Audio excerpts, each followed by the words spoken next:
जय Hind everyone. So welcome again to Fauj Junction. देखिए, अगर मैं बात करता हूँ एसएसबी की, तो एसएसबी जो सर्विस सिलेक्शन बोर्ड है वो आपका असेसमेंट करता है ओएलक्यूज़ के लिए। ओएलक्यू मतलब ऑफिसर लाइक क्वालिटीज़। अब देखिए, ऑफिसर लाइक क्वालिटीज़ अगर आपके अंदर हैं, मतलब आप ऑफिसर बनने के लायक हो। सीधी सी बात यही हुई ना। तो अगर ये ऑफिसर लाइक क्वालिटीज़ आपके अंदर हैं तो आपको ऑफिसर बनाया जा सकता है। अब ये देखिए, ये जो ओएलक्यूज़ होते हैं ये 15 होते हैं। एसएसबी में वो 15 ऑफिसर लाइक क्वालिटीज़ हैं जिनके लिए वो आपको चेक कर रहे हैं। जो आपके तीनों असेसमेंट हैं, चाहे वो साइक हो, चाहे वो इंटरव्यू हो, चाहे वो जीटी हो, इन तीनों के थ्रू टोटल ये 15 ओएलक्यू असेसर चेक करना चाहता है। अगर आपके अंदर ये ओएलक्यू मिलते हैं तो उनको लगेगा कि हाँ ठीक है, तुम ऑफिसर बनने के लायक हो और you will be recommended. But आपके अंदर ये ऑफिसर लाइक क्वालिटीज़ नहीं है, जब आपके अंदर क्वालिटी है ही नहीं तो उसको इम्प्रूव तो किया ही नहीं जा सकता। जो चीज़ आपके अंदर है ही नहीं उसको कैसे इंक्रीज़ कर दोगे या रिफ़ाइन कर दोगे, है ना। तो अगर आपके अंदर नहीं है तो वो आपको सेलेक्ट नहीं करेंगे। बट इसका मतलब ये नहीं है कि अगर आप सेलेक्ट नहीं हुए तो आपके अंदर ओएलक्यू नहीं है। कई बार प्रॉब्लम क्या होती है, आपके अंदर ओएलक्यू तो है बट आप उसको रिप्रेजेंट नहीं कर पाते, है ना। आप रिप्रेजेंट नहीं कर पाते, दैट्स द प्रॉब्लम। मैक्सिमम अगर आप नॉर्मल ह्यूमन बीइंग हो, आपका माइंड ठीक है, तो आपके अंदर ऑफिसर लाइक क्वालिटीज़ हैं। बहुत सिंपल सी क्वालिटीज़ हैं, हम देखेंगे आगे एक एक करके। बट प्रॉब्लम कहाँ आती है उसको रिप्रेजेंट करने में। तो अब हम देखेंगे कि जो पहला ओएलक्यू है उसका नाम है इफ़ेक्टिव इंटेलिजेंस। तो सबसे पहले मैं आपको बताऊंगा कि इफ़ेक्टिव इंटेलिजेंस है क्या, है ना। देन ओनली हमको समझ में आएगा कि हम इसको कैसे इम्प्रूव कर सकते हैं, कैसे रिप्रेजेंट कर सकते हैं। तो देखिए, इंटेलिजेंस का मतलब होता है बेसिकली कि आप किसी भी प्रॉब्लम के लिए सॉल्यूशन ढूंढ रहे हो या नहीं। आपका माइंड अगर सॉल्यूशन निकाल रहा है किसी भी प्रॉब्लम का तो आपकी इंटेलिजेंस ठीक है। इफ़ेक्टिव का मतलब हो गया कि वो जो सॉल्यूशन है वो प्रैक्टिकल होना चाहिए, मतलब वर्केबल होना चाहिए। अगर वो सॉल्यूशन काम ही नहीं कर रहा तो उस सॉल्यूशन का कोई फ़ायदा नहीं है। दैट्स वाई उनको इंटेलिजेंस नहीं चाहिए, उनको चाहिए इफ़ेक्टिव इंटेलिजेंस। इसको ऐसे समझिए, एग्ज़ाम्पल कि यहाँ पे ए पॉइंट है और यहाँ पे बी पॉइंट है, ठीक है, और इनके बीच की डिस्टेंस है 5 किलोमीटर। अब एक पर्सन यहाँ पे है, मैं बोलूँ आपको 5 मिनट में पॉइंट बी पे जाना है, ठीक है, 5 मिनट में पॉइंट बी पे जाना है। तो एक पर्सन जिसका नाम है कुछ भी एक्स, वो बोलता है कि रनिंग, बाई रनिंग हम चले जाएंगे। एक पर्सन बाई बोलता है कि हम बाइक का यूज़ करके जा सकते हैं। तो आप इन दोनों एग्जांपल को कंपेयर करो, क्या ये प्रैक्टिकल है? बाई रनिंग 5 मिनट में 5 किलोमीटर नहीं है ना। तो ये सॉल्यूशन तो है बट ये कैसा नहीं है, वर्केबल नहीं है, वर्केबल नहीं है। और ये सॉल्यूशन भी सही है और ये वर्केबल भी है ना। तो ये तो इंटेलिजेंस ही शो कर रहा है, बट ये शो कर रहा है आपकी इफ़ेक्टिव इंटेलिजेंस। एग्जाम्पल से समझ में आया होगा कि इफ़ेक्टिव इंटेलिजेंस है क्या। अब देखिए, बात आती है इफ़ेक्टिव इंटेलिजेंस इम्प्रूव करने की। तो इसी एग्जांपल से अगर मैं देखूं तो जो पर्सन बाई था उसने एक रिसोर्स को आइडेंटिफाई किया, है ना। एक रिसोर्स, बाइक क्या एक रिसोर्स है, उसने रिसोर्स को आइडेंटिफाई किया तो उसको हेल्प मिली इफ़ेक्टिव इंटेलिजेंस यूज़ करके एक वर्केबल सॉल्यूशन निकालने में। तो रिसोर्सेज का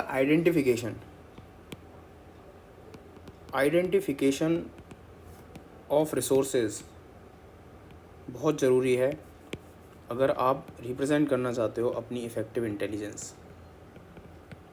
अब आइडेंटिफिकेशन ऑफ रिसोर्सेज जैसे ग्रुप प्लानिंग एक्सरसाइज होता है ना जीटीओ में, डिटेल में हम बाद में देखेंगे, पर सबको थोड़ा बहुत आइडिया होगा। इसमें एक प्रॉब्लम होती है, मैंने एक वीडियो में बताया भी था, है ना। उसका सॉल्यूशन निकालना होता है वहाँ जो प्रेजेंट हैं रिसोर्सेज उनका यूज़ करके, जो रिसोर्स प्रेजेंट है, ठीक है। अब ये रिसोर्स प्रेजेंट हैं, ये आपको आइडेंटिफाई करने भी आने चाहिए। जैसे कई बार प्रॉब्लम आती है, एक आदमी बाइक से आ रहा है ना, और वो वुंडेड है और वो उसकी बाइक स्लिप हो गई, आपके पास आके उसने प्रॉब्लम बताई। तो आपके पास इतना दिमाग आपका प्रेजेंट होना चाहिए वहाँ पे कि आपको ये बाइक भी दिखनी चाहिए कि हमारे पास एक बाइक भी है। ये होता है कि आइडेंटिफिकेशन ऑफ रिसोर्सेज। तो आइडेंटिफिकेशन ऑफ रिसोर्सेज अगर आप कर लेते हो तो आप एक वर्केबल सॉल्यूशन निकालने के काबिल हो। अब आइडेंटिफिकेशन ऑफ रिसोर्सेज कैसे होगा? देखिए, सबसे पहले आपके अंदर होनी चाहिए ओपननेस, है ना। अगर आप बिल्कुल रिजिड हो जाओगे ना, आप किसी की सुन नहीं रहे हो, तो हो सकता है आपसे वो चीज़ें मिस हो जाएं जो किसी और को दिख रही हैं। तो आपके अंदर हमेशा ओपननेस और फ्लेक्सिबिलिटी होनी चाहिए, मतलब और भी लोगों को सुनो, हो सकता है उनके पास कुछ अच्छा हो, ठीक है। और फौज में ब्रदरहुड बहुत इम्पोर्टेंट है, मतलब दूसरे की भी सुननी है, अपनी भी सुनानी है, मिलके काम करना होता है। तो आपके अंदर ओपननेस और फ्लेक्सिबिलिटी होनी चाहिए, ठीक है। दूसरा, आपका माइंड लॉजिकल हो, है ना, आप सोच सको। इसके लिए मतलब थिंकिंग एबिलिटी डेवलप करने के लिए आप कुछ एक्सरसाइज कर सकते हो। लाइक आप स्केचिंग करना शुरू कर दो, या ये आपसे नहीं हो रहा है तो आप राइटिंग शुरू कर दो। अगर ये भी नहीं हो रहा है तो आप रीडिंग शुरू करो, है ना। रीडिंग से भी आपको आपकी थिंकिंग डेवलप होती है ना, आपको नए नए सॉल्यूशन मिलेंगे, ठीक है। ये हो गया। आप रनिंग पे जा सकते हो। अब आपको लगेगा रनिंग से क्या कनेक्शन है। देखिए, जब आप रनिंग करते हो ना, तो आपकी जो ब्रेथ है वो नॉर्मल से फास्ट होती है, तो आपका फोकस ऑटोमेटिकली क्या हो जाता है, ब्रेथ पे शिफ्ट हो जाता है। जो आप ब्रीथिंग कर रहे हो उस पर आपका फोकस शिफ्ट हो जाएगा। फोकस ब्रीथिंग पे तो शिफ्ट हुआ है, लेकिन फोकस शिफ्ट होने का फ़ायदा ये है कि आपको धीरे धीरे ये फोकस मेंटेन करने की आदत हो जाएगी, है ना।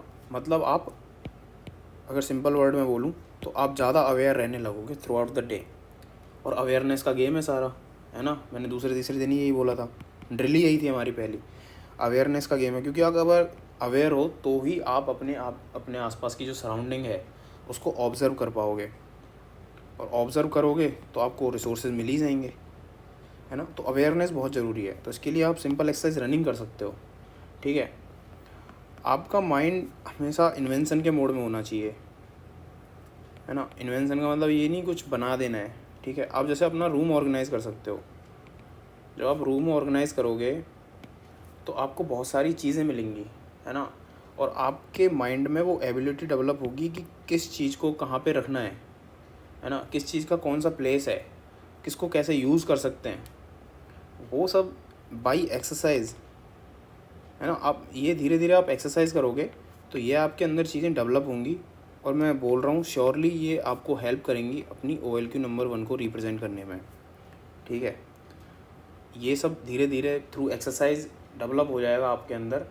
फिर आप एफर्टलेसली ये कर पाओगे। जैसे मसल माइंड कनेक्शन होता है ना, कैसे होता है, हम जब शुरू में बाइक या कार चलाना सीखते हैं तो हमको ध्यान देना पड़ता है कि गियर कहाँ पे है, क्लच कब दबाना है ना। बट जैसे जैसे आप एक्सरसाइज करोगे, मतलब प्रैक्टिस करते रहते हो, प्रैक्टिस के थ्रू क्या होगा, आपकी मसल और माइंड में कनेक्शन बैठ जाता है।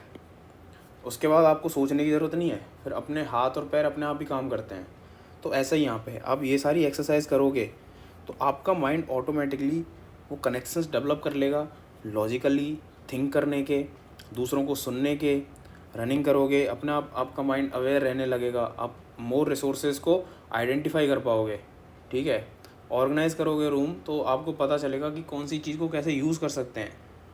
फिर आपके माइंड को जैसे ही इन चीज़ों की हैबिट होगी तो आप ऑटोमेटिकली, अगर आपको SSB में कहीं पे भी कोई प्रॉब्लम आएगी, प्रॉब्लम बोले तो हो सकता है साइक में कोई प्रॉब्लम हो जो इमेज दिखाई है, या ग्रुप प्लानिंग एक्सरसाइज में तो मिलती ही एक प्रॉब्लम है, उसको सॉल्व करना होता है, ठीक है। इंटरव्यू में हो सकता है आपसे क्वेश्चन हो जाए किसी प्रॉब्लम को लेके, है ना। इंटरव्यूइंग ऑफिसर कई बार कोई क्वेश्चन दे देता है, एक सिचुएशन दे देता है और उसका आपको आंसर निकालना है, तो वहाँ पे काम आएगी। तो इस तरह से आप अपनी इफ़ेक्टिव इंटेलिजेंस को वहाँ पे रिप्रेजेंट कर सकते हो।